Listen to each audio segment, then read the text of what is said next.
Cada día hacemos un montón de transacciones, ¿no? Desde comprar un café hasta adquirir un coche.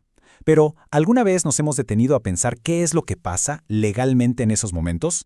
Bueno, pues hoy vamos a desmenuzar las reglas del juego detrás de cada compra y a ver cómo se diferencia de su pariente más antiguo, el trueque. Pues resulta que detrás de cada pago, de cada agregar al carrito, hay un contrato. Uno con reglas, con derechos y obligaciones súper claras, aunque casi nunca nos demos cuenta. Así que vamos a echarle un ojo a ese esqueleto legal que le da forma a nuestro día a día. El nombre formal para casi cualquier compra que hacemos es contrato de compraventa. Pensemos en él como el motorcito, el acuerdo fundamental que hace que los bienes y el dinero cambien de manos en nuestra economía. A ver, la definición es la clave de todo. Una parte se compromete a entregar la propiedad de algo, ojo, no a prestarlo, a que sea del otro. Y la otra parte se compromete a pagar un precio, pero específicamente en dinero. Esas tres palabras, propiedad, precio y dinero, son la esencia de este contrato. Y lo bueno es que este contrato es bastante flexible. Es consensual, o sea, que existe desde el mismísimo momento en que hay un acuerdo, incluso si fue de palabra. Es bilateral y oneroso, que nomás significa que ambas partes tienen obligaciones y obtienen beneficios. Y aquí viene lo interesante. La mayoría de las veces no requiere ninguna formalidad especial. La gran excepción, claro, es cuando se trata de algo importante, como comprar una casa. Pero para que una compraventa sea válida, necesita sí o sí tres pilares. Si le falta uno solo de estos, legalmente ya no es una compraventa. A ver, vamos a ver cuáles son. El primer elemento es el objeto, y tiene que ser una cosa, un bien material, algo que se pueda tocar. Si lo que se está transfiriendo es algo intangible, como un derecho, por ejemplo, ya estamos hablando de otro tipo de contrato, como una cesión de crédito. Es otro rollo. El segundo pilar es crucial, ¿eh? La obligación es de transferir el dominio, la propiedad completa. Esto es justo lo que distingue una compra de una renta, por ejemplo, donde solamente se concede el uso y disfrute de la cosa por un tiempo, pero nunca llega a ser nuestra. Y el tercer elemento, el que lo define todo, el precio, debe ser en dinero. Esta característica es la que pinta la raya, la línea divisoria fundamental con el concepto del trueque, como vamos a ver en un momentito.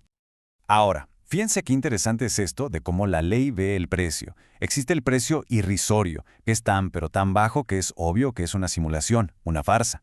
Bueno, pues eso anula la venta por completo. En cambio, un precio vil, que es bajo pero real, no invalida el contrato. O sea, la venta es totalmente válida, aunque el precio sea una ganga. Un contrato de compra-venta es una calle de dos sentidos.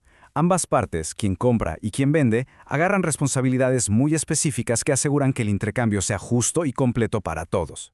Vamos a empezar por la parte vendedora. Y sus deberes van mucho más allá de solo entregar el objeto, como vamos a ver ahora mismo.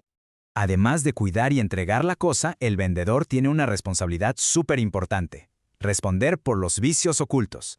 ¿Y eso qué es? Bueno, son esos defectos graves que no se veían a simple vista al momento de la compra.